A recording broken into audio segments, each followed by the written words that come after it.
Hey, Shalom. First off, I'm going to give all praise, honor, and glory unto Yahweh, by Hashem Yahushai, by Hashem Ruchar Kodash. Double honors to the apostles and elders of GMS that teach us this word. And Shalom unto the hopeful elect upon the four corners of this earth. Let's try to make it up out of here. So, this lesson I wanted to bring out was going to be about this article right here. It says there's a hunger crisis in America this Thanksgiving. And this article specifically focuses on the Bronx in New York. But this Thanksgiving, the Most High put all those all that holiday cheer to an end, because over there in the Bronx they don't have much food left. Here I'll read some of this article to gain some knowledge about what's going on.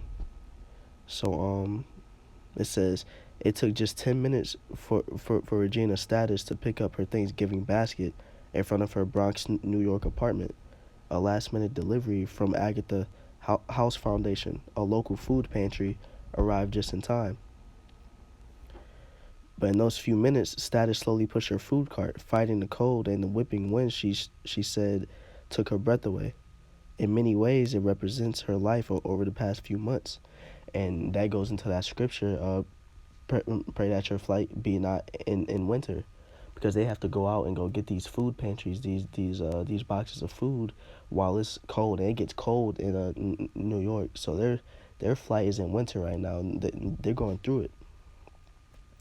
It says Status is one of 50 million Americans who won't have enough to eat this year, in part because of the pandemic. According to Feeding America, the largest hunger relief group in the United States, the number of hungry Americans in the U.S. is trending towards recession numbers when 56 million Americans were food insecure. But later on in this article, it's going to talk about how they're going to need more funds. They already have a lot of funds for these food pantries, but sooner or later they're gonna end up needing more, and we don't know how that's gonna end up happening. But with how this is turning out, it seems like they're gonna end up being short. It seems like they're gonna end up not having enough money, because this right here is focused on the Bronx specifically. Therefore, when this starts happening everywhere in America, as bad as it's happening there, shoot, what are people gonna do? There's not gonna be enough money to go around for all that.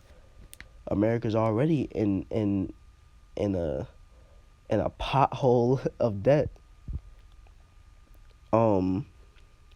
But here, let me go down some more.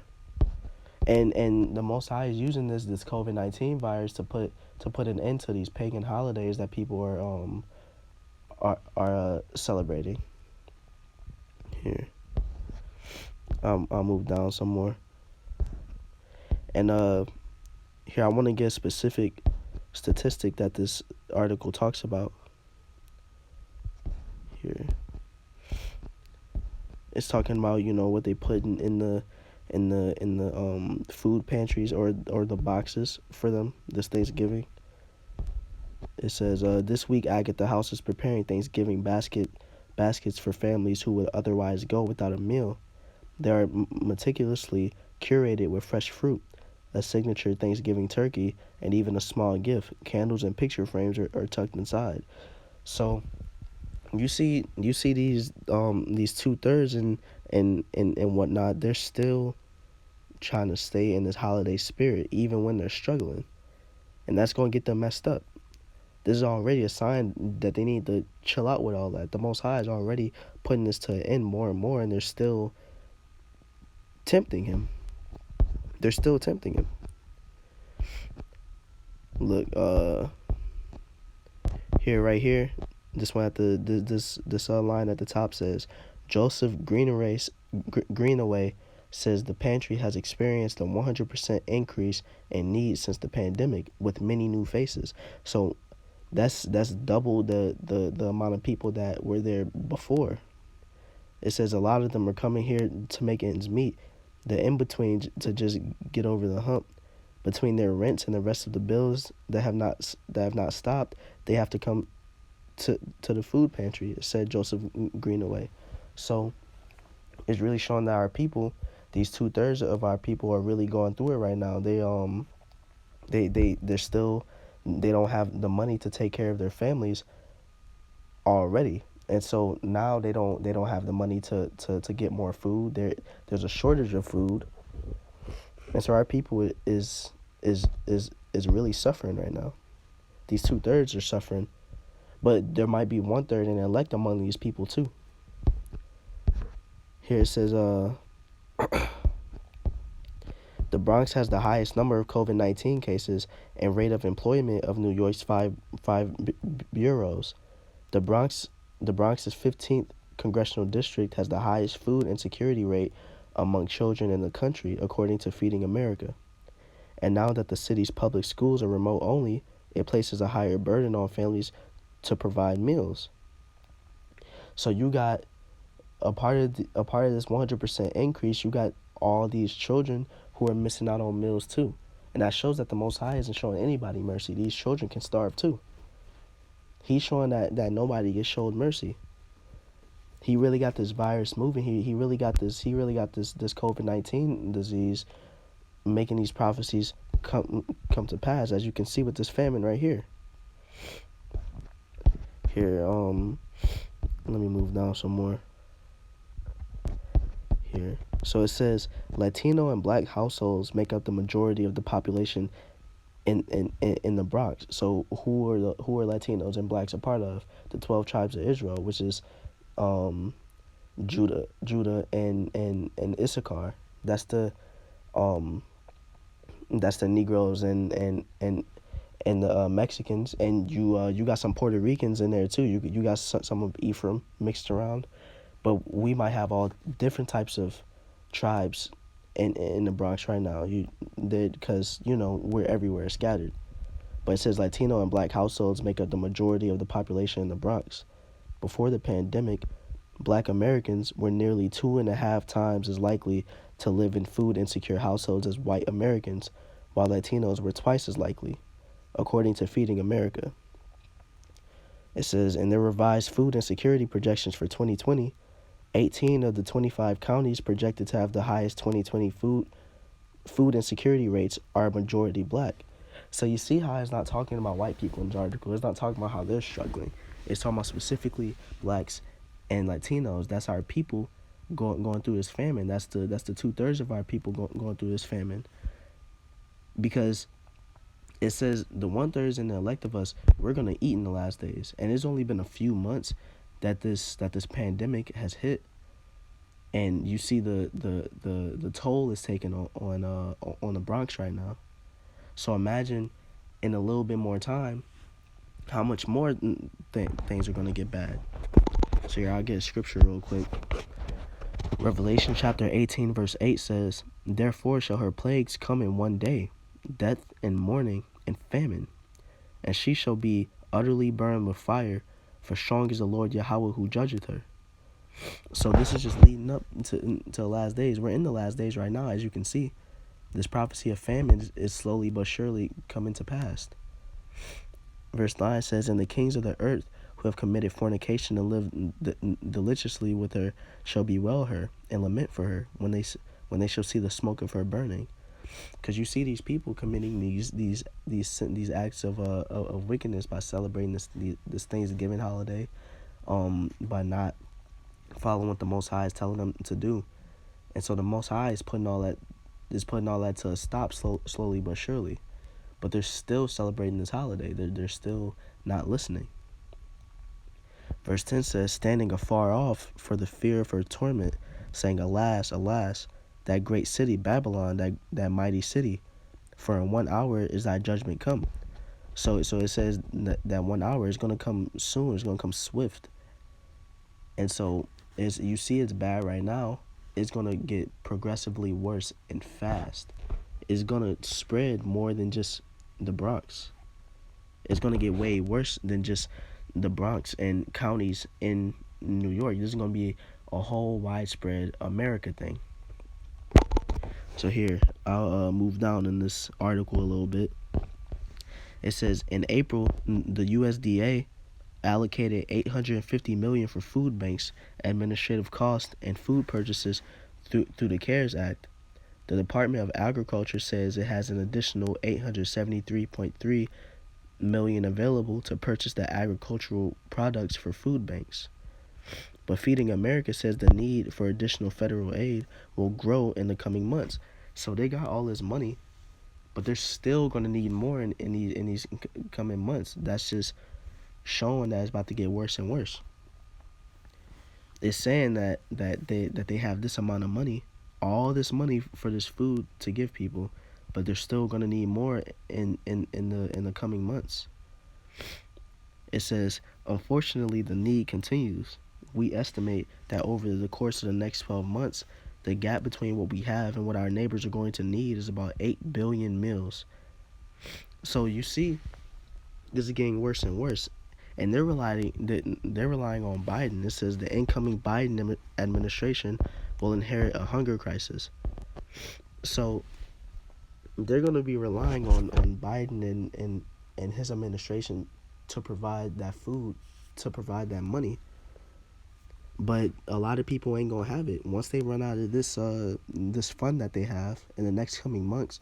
In the next coming months, when they don't have the food that they have anymore, when they don't have the money, what are they gonna do? They're gonna need more and more. This isn't just a constant permanent thing that's gonna happen. They're still gonna need more and more. There ain't no bouncing back from this. It's just gonna get worse. It says there are regulations that require that you have certain work requirements in order to receive food at a time when people were shut down and not even able to try to get jobs. So there absolutely are regulatory barriers that make it even more challenging for vulnerable communities. So there you have it. There's work requirements to get this food, but they're not even able to get jobs. It's just making it harder and harder for these communities to get food, which means this famine is about to get worse and worse. The Most High is making sure it gets worse. Here, I move down some. It says, for in 1 hour, so great riches is come to naught, and every shipmaster, and all the company and ships and sailors, and as many as trade by sea, stood afar off, and cried when they saw the smoke of her burning, saying, what city is like unto this great city? Yeah, it's talking about Babylon, which is America. America is Babylon in the reincarnation. Verse 19 says, and they cast dust on their heads and cried, weeping and wailing, saying, alas, alas, that great city, wherein were made rich all that had ships in the sea by reason of her costliness. For in 1 hour is she made desolate. So them ships that bring in our food, that's going to get put to an end. They're not going to have the money to continue to do that. So like, I don't know why my blue letter just did that. But yeah, they're not going to have the money to continue to do that. They're not going to have the funds to continue to give, to continue to get food. They're going to have to keep asking for money, and eventually that's going to get put to a stop. So these people are going to be hurting over there. Imagine when it gets on a widespread thing in these next coming months. It's not just going to be a Bronx thing. This is going to be all over America. This is a food crisis. What's a food crisis? A famine. So like, let me Ezekiel chapter 5 verse 12. It says, a third part of thee shall die with the pestilence, and with famine shall they be consumed in the midst of thee. And a third part shall fall by the sword round about thee, and I will scatter a third part into all the winds, and I will draw out a sword after them. So it says, a third part of thee shall die with the pestilence, and with famine shall they be consumed in the midst of thee. What's that pestilence is talking about? It's talking about this coronavirus. It's talking about COVID-19, and what comes with that, this famine, because that's the catalyst behind all this. It was all the food shortage was already bad. But this COVID-19 thing brought a 100% increase in what was already going on, and they're saying that there's going to be a regression in hungry homes. But you see at the end of that article is talking about how they're going to need more funds for this. They're going to run out in the next few months. So here, I'll go back. That's it to that article that I wanted to bring out. And here, I'll go up some. It says, even before COVID-19, New York City was facing a profound hunger crisis, particularly in the marginalized communities that City Harvest has long served. It says in one of the world's most costly cities, more than 2.5 million working-age New Yorkers were struggling to make ends meet before COVID-19.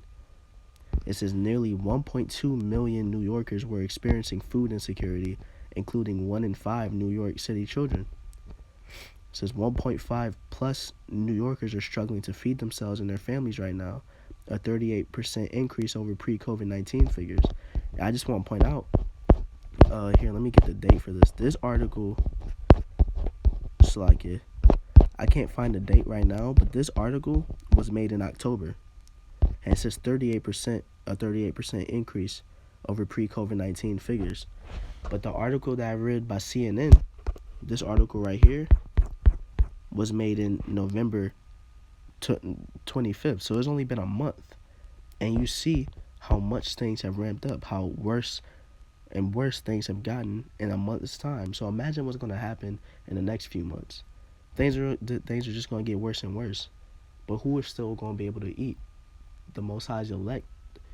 The 1/3 is still going to be able to find a way to eat because the Most High is going to look out for us. We're doing what we're supposed to be doing, but these people aren't. The Most High is going to look out for us, and He's going to make sure that we're able to eat. But these 2/3, things are progressively about to get worse and worse for them, and a lot of these 2/3 are about to die from this famine.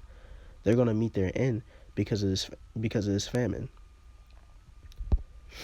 But for these for the 1/3 and for the elect of the nation of Israel, we're gonna be able to find a way to eat. And things are just going to progressively get worse and worse for these 2/3. As you can see, it already is. This famine is among us already, but in the next few months it's going to get worse and worse. So with that being said, I want to give all praise, honor, and glory unto Yahweh, Ba'ashem Yahushai, Ba'ashem L'char Kodash, and Shalom.